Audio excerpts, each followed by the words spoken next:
What's going on here? This is Dennis from Zeki's Reef, here with the namesake for the reef. Say hi, buddy. Hi. Yeah, I'm not going to put him on camera, but he's here with me, and we've also got the dragon net out. I'm going to do a quick update, long overdue one. Let's start with the corals, I guess, and then go to the interesting things, which are the nems. Anacropora is doing pretty good. Let me see how that sun's bigger there. That's doing really good. It's grown a bit. The bounce mushrooms as well have grown a bit, which is good, and they've split. So I've actually got two. It looks like two, but it could be three. And then zoanthids there as well. The Favites is doing pretty good. It's got a new head down the bottom there. You can see it forming, so that's good. And then this chalice here is doing really good as well. This Acropora is actually starting to encrust upon the rock that it's glued to, so I'm pretty happy about that.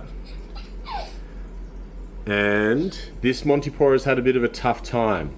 That being said, I'll explain the tough time actually. That's probably a better way to do it. So it kept getting blown off the rock, and it would land either in the tentacles of that anemone or the anemone that was here, but I've taken to my friend's shop, and just get stung. But as you can see, if we actually turn the shot around, you can see it encrusting beyond where it was stung and getting on the rock, and you can see growth rings on it as well. So that Capricornus is quite happy. So it's a very tough piece of coral. You can also see a little piece of that Monty cap there, right next to this Favites, getting stung most likely, and just it's not even batting an eyelid. So corals are doing pretty good. This guy's doing pretty good as well. He's come out more as a lot more boisterous, but I still like that he's cryptic. And he just adds that depth to the tank, like having a fish sort of lounge around and hide.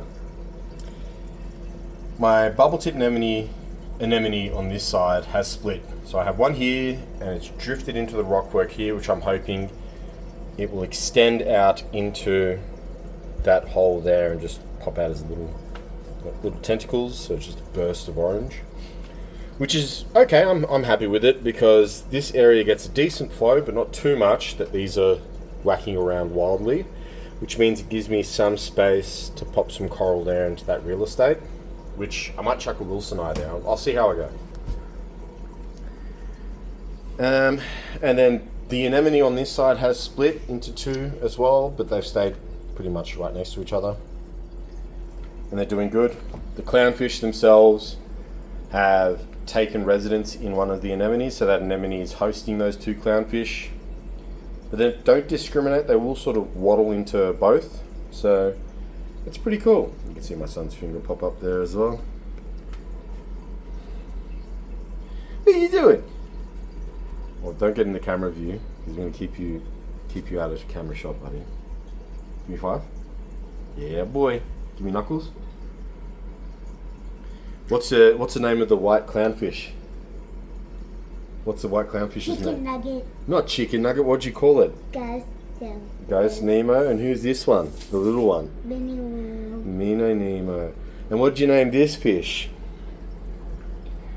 Hiding fish. Hiding fish. Okay, we'll call him Heidi. Heidi. Heidi. Here you go. Hi, Heidi. So that's an update for this tank. As far as maintenance is concerned, the sump is doing pretty good. My skimmer, I've got to dial it in a little bit more. It is producing skimmet, but I've got these lights on. I just don't turn it off, and I've got algae growing, so I've got to take this skimmer apart and give it a good clean. So I'll probably do that in a couple of weeks' time. It still skims stuff out, but I think I'm getting to a point where it's extracting more nutrients than I'm pumping into the tank, short of overfeeding, which is fine. I'm more than happy to overfeed, but yeah, hey, don't do that. That's cheeky. And then I've moved to filter cup with floss in there, although I will still chuck in the mesh filter socks as well. And I'm planning on setting up dosing.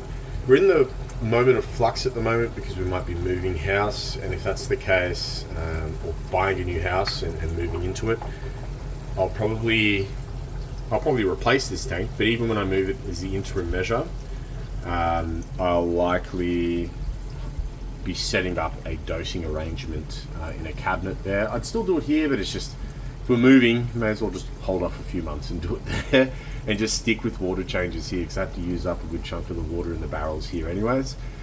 Which means this gets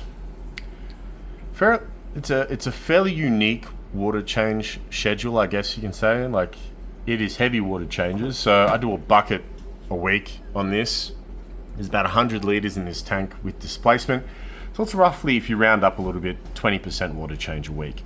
I've subsequently added in every 4 weeks I do an additional 20% water change, so like a 38% that week, if you account for the fact that when you do 2 water changes in a week, the second water change will generally have diminishing returns as far as the percentage taken out and replaced with fresh water over the course of the week, that is. So it's around 38%. But corals are happy. Nothing's really skipping a beat. I still haven't even tested the water in the system. I have to actually start doing that. I bought a test kit, so I'll start doing that. But I got the test kit primarily to start dialing in dosing, so I might do a few novel ones here and there just to see whether I need to do bigger water changes, maybe like 3 buckets worth, for example, like a 60%. I heat my water, so there's barely any temperature change. If anything, the tank gets a little bit warmer and then cools down, so bigger water changes isn't so much an issue in this system. But yeah, that's it. That's all there is as far as updates go. I don't know if I'll add any more corals until we sort of iron out what we want to do as far as selling our house and moving to a new one, or staying here and doing renovation work. And if that's the case, then I'll start drilling the walls and setting up automatic water changes here as well, may as well. And I can set up my water change station just outside this room in the backyard. Yeah, we'll see what happens. Either way, that's the update for this tank. Yeah, we'll see what happens. If we do end up moving and I do replace this tank, which I will do, it'll be a similar dimension, if anything. Just might be a different brand. I've got a Red Sea here. I might pick up a Cade or a water box. Look at this guy, he's just chilling out. And then replace the Kessels with new Kessels, because I love Kessels. Kessel. I just don't know which Kessel to get. I was thinking maybe like an AP9X, or just run like A500Xs, 2 of them, and then just dial them down a little bit, like run them where they're barely breaking, and then just use a par meter to dial it in. We'll see. Wave maker wise, I'll probably, when I do the new tank as well, I'll replace these as far as where they're positioned with gyres, and then keep these along the back wall just to create some more turbidity and turbulence in the tank. That's it. And then I'll add a few more corals in. Probably, like I said, a Wilsoni, Acropora up here. If I can get a goldenrod and Acropora, they're around here now. I'll chuck one in somewhere else in the tank if I can find some space for it. Bob's your uncle. But yeah, that's the update, guys. Be easy, stay safe, and I hope you all have some happy reefing over the next month. I'll probably start doing my heat check videos again, because I've got some new sneakers and stuff, and those will be the curated videos, and we'll just keep these ones as waffles. But that's my tank, guys. I hope you enjoyed it. I'll see you all when I see you, really. Bye.